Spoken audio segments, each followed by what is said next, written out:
If you've ever played WipEout before, you may be aware of zone mode, where the ship gradually speeds up over time with no way of slowing down. The objective is to keep going for as long as possible until you run out of shield energy. Points are awarded progressively as you're racing, with bonus points being awarded for flying over speed pads, performing perfect zones, and completing laps. Finally, the zone level increases every 10 seconds. You may also know that Phantom is the fastest speed class in most of the games up to WipEout HD, equivalent of Zone 20. Certainly very quick, especially on single race or online modes, but this is just the start. If you think that is fast, then here's Super Phantom, equivalent of Zone 27. Not fast enough? Okay, here's Zen class at Zone 35.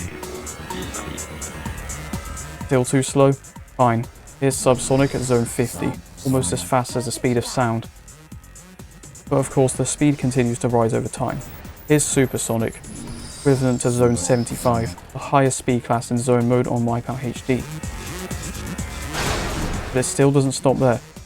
Here's Zone 100, the point where most players may find impossible to achieve on most tracks in the game besides Syncopia. Zone 100, clear. In fact, a few players have managed to reach over Zone 200 on this track. And in 2048, on the Omega Collection, one player has exceeded Zone 400 on Sol. Of course, records like this cannot be achieved without pure skill and practice.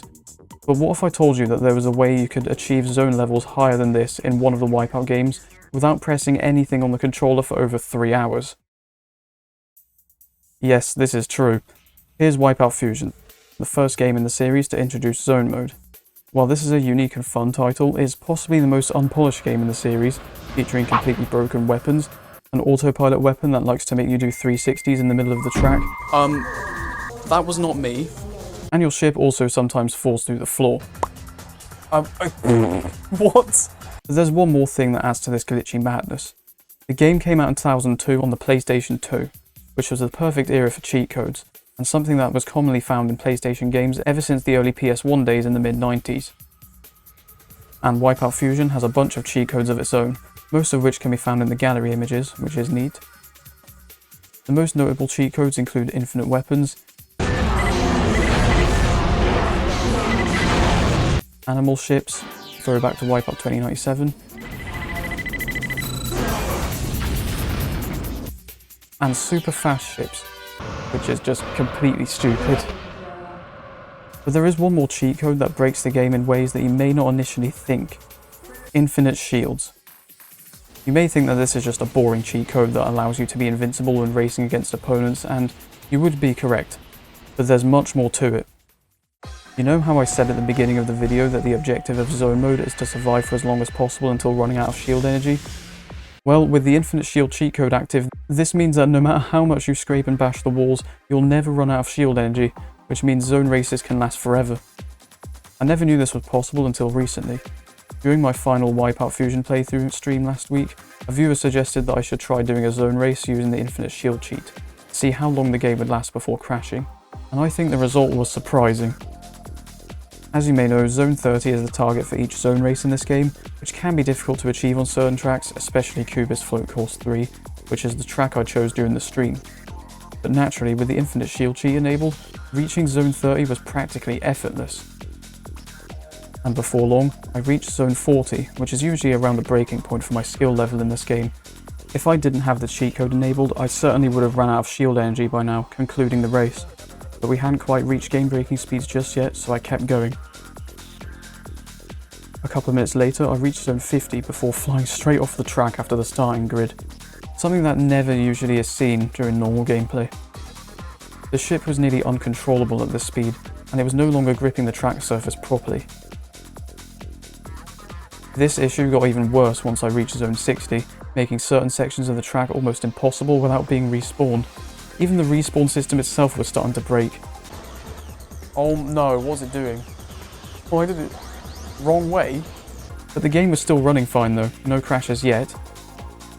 By the time I reached Zone 75, the ship began to clip through sections of the track, sometimes changing shape when being respawned. Very strange stuff. Oh, and also the score got so high that the integer overflowed and reset to 0. But still, the game hadn't crashed yet, so I kept going, as best I could. And as I hit Zone 100, this complete mess unfolded. Oh, I'm trying to skip to... Oh no. Whoa. Oh, what have I done? What the... At this point, the game was getting stuck in loops of respawning my ship and spinning it in random directions. It wasn't long before the ship completely lost control and got trapped in a loop of respawning above the track forever. I wasn't even pressing anything on the controller, it was completely stuck like this. Where's it going? What is this? I'm lost for words. It's going 5,000 kilometers an hour apparently. Right here, the sensible thing to do would be to quit the race and start again. However, I decided to leave the stream running just to see how long the game would last like this. I thought the game would just freeze eventually. But 15 minutes later, it reached zone 200 without me pressing a single button. People in the chat started theorizing what might happen when the game reached zone 1000. Would 999 be the limit? Would it just show 3 zeros? Or would the PS2 just freeze completely, as I was originally thinking? Well, nearly an hour later, it hit zone 500, and nothing had changed, so I left it for even longer. Eventually, when I checked the game again at 2 AM, yes, zone 986, and it was still going. We couldn't believe the game had not crashed in the past 2.5 hours. Would it reach 1000? Yes, there it was, zone 1000. This was the first time I'd ever seen this happen, and maybe the first person to even reach zone 1000 in this game. I started controlling the ship again, but then the most insane twist happened. The ship suddenly suspended in midair and fell back onto the track's surface. Turns out the ship was just next door to the track the whole time during the respawn loop. This whole time, the ship wasn't even that far above the track. What? Naturally, I tried continuing the race, but the physics were completely broken at this point. For some reason, whenever I used one of the air brakes, it would just grind the ship into the wall and slow it down to a complete halt, which was quite frustrating. I'm not sure how this happened, but may have had something to do with the fact that the race had been going for about 3 hours. In the end, I chose to quit the race from the pause menu. Sadly, I couldn't save this record since there was no way to finish the race, and of course, I was using a cheat code. I suppose at the end of the day, while it is awesome to see that you can surpass zone 1000 in this game, it is literally impossible to achieve without entering a cheat code and breaking the game. So maybe it isn't that shocking really. But the most surprising part to me is the fact the game didn't crash in the 3 hours that I left it running. Still, I would like to thank Eagle Eyes 777 for suggesting the idea in the first place, and of course, I want to thank all of you who watched my WipEout Fusion playthrough. It was lots of fun, and in case you want to see the stream archive, it will be shown on screen in just a second. Thanks for watching, and I hope you look forward to future videos and live streams on this channel.